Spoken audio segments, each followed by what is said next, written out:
In theory, the Supermax contract was a genius solution. A team drafts a star, develops him, and when he finally hits his stride, they can reward him with the largest contract in league history, more than any other team could offer.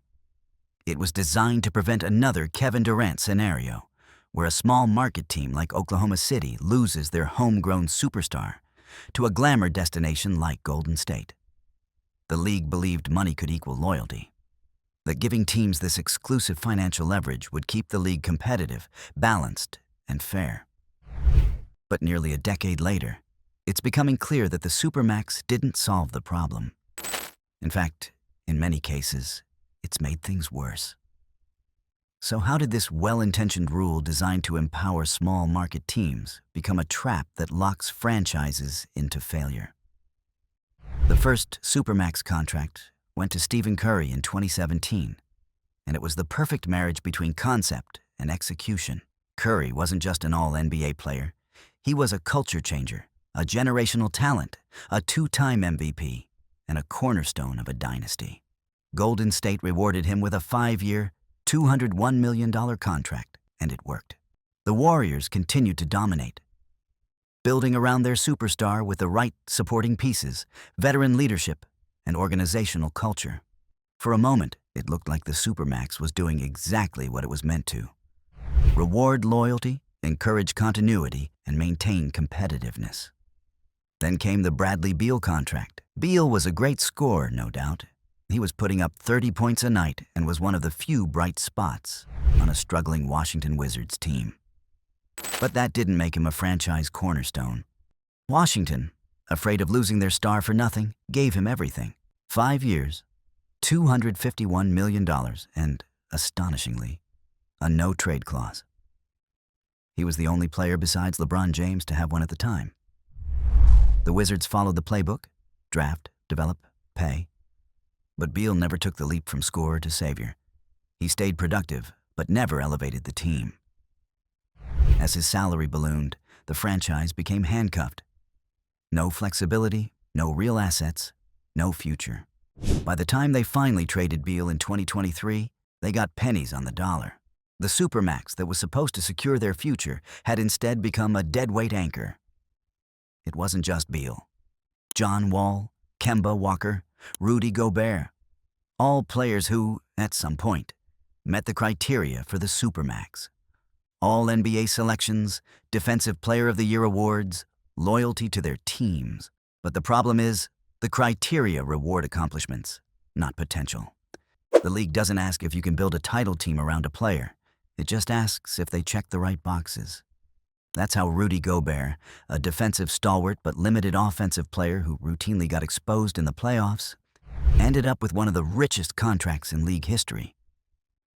Utah paid him because they had to, not because they wanted to. And when it became clear that he wasn't the guy to lead them anywhere meaningful, they tore it all down. Even teams that tried to play it smart still lost. When Kemba Walker became eligible for the Supermax in 2019, Charlotte had to choose: overpay him by nearly $80 million or let him walk for nothing. They chose the latter. Walker signed with Boston and was out of the league within 2 seasons. Charlotte avoided the Albatross contract, but still had nothing to show for it. They didn't win with him, and they didn't win without him. So here's the truth. The Supermax works, but only when you give it to a generational star who doesn't actually need it. Giannis Antetokounmpo in Milwaukee, Nikola Jokic in Denver. These players would likely have stayed loyal regardless. Giannis gave the Bucks their first championship in 50 years. Jokic has turned the Nuggets into perennial contenders, even redefining the modern big man role. They earned every penny, and their teams built around them effectively. But those players are rare.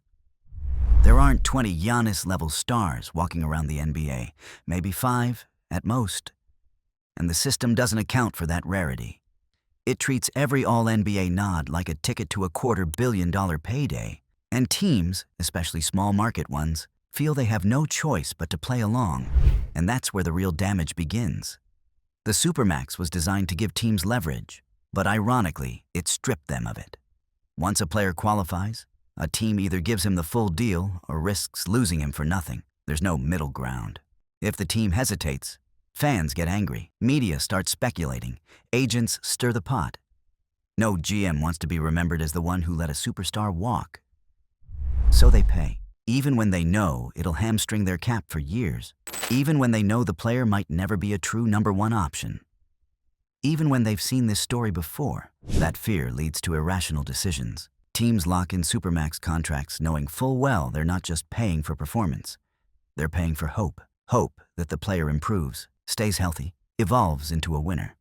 But more often than not, hope turns into regret. The Wizards regretted Beal. The Hornets regretted losing Kemba. The Jazz regretted Gobert. And the Timberwolves, who acquired Gobert and took on that massive contract, now have to navigate the aftermath of one of the most lopsided trades in NBA history. Even when the Supermax works, it still causes problems. Giannis re-signed with the Bucks, then later publicly questioned whether he wanted to stay. Damian Lillard took the money in Portland, then demanded a trade a year later. Loyalty is temporary, leverage is everything, and the Supermax has just become another bargaining chip. It no longer guarantees commitment from the player or security for the team. At its core, the Supermax was supposed to fix loyalty. But loyalty can't be bought. It can't be legislated into a CBA clause. It has to be mutual, organic, earned through culture, trust, and shared goals.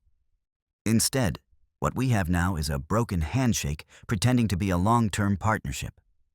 The team says, "We kept our guy." The player says, "I stayed loyal." Until they don't, and everyone acts shocked when it falls apart 2 years later.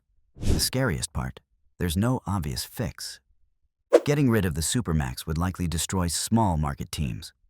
The second a player develops into a star, they'd get poached by bigger markets with brighter lights, better brand deals, and more influence.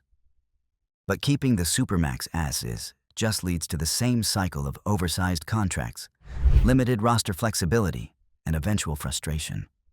Lowering the value of the Supermax might help, but then it loses its appeal. Adding more trade restrictions could prevent bailouts, but that traps franchises longer in losing situations. Could teams offer incentives beyond money, like equity, control, or legacy opportunities? Sure, but again, those are tools that only big market teams can leverage. Every solution seems to create a new problem, because this isn't really about contracts, it's about power. And right now, the balance of power has swung so far toward the players that the teams are left guessing, hoping, and praying that the guy they drafted loves their city enough to stay through the hard times. The NBA has evolved into a league of individuals, not organizations. Team building used to be about long-term vision, development, and patience. Now it's about immediate return and constant negotiation. Continuity is dying. Coaches, rosters, front offices, they all turn over faster than ever. The Supermax didn't create this chaos, but it didn't stop it either. It simply poured gasoline on a system that was already teetering on imbalance. So where do we go from here?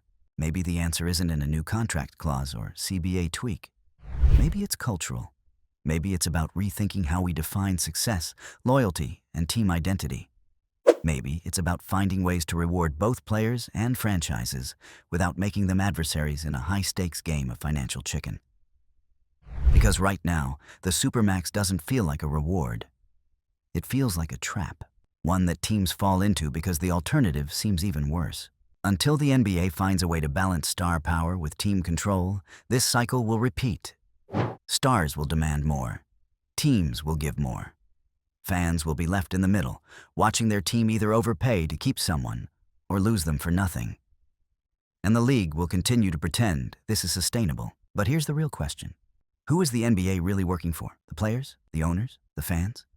Because depending on who you ask, the answer keeps changing.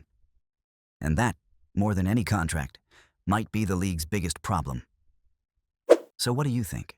Is the NBA headed in the right direction? Should the Supermax be reformed or removed altogether? Let us know in the comments below.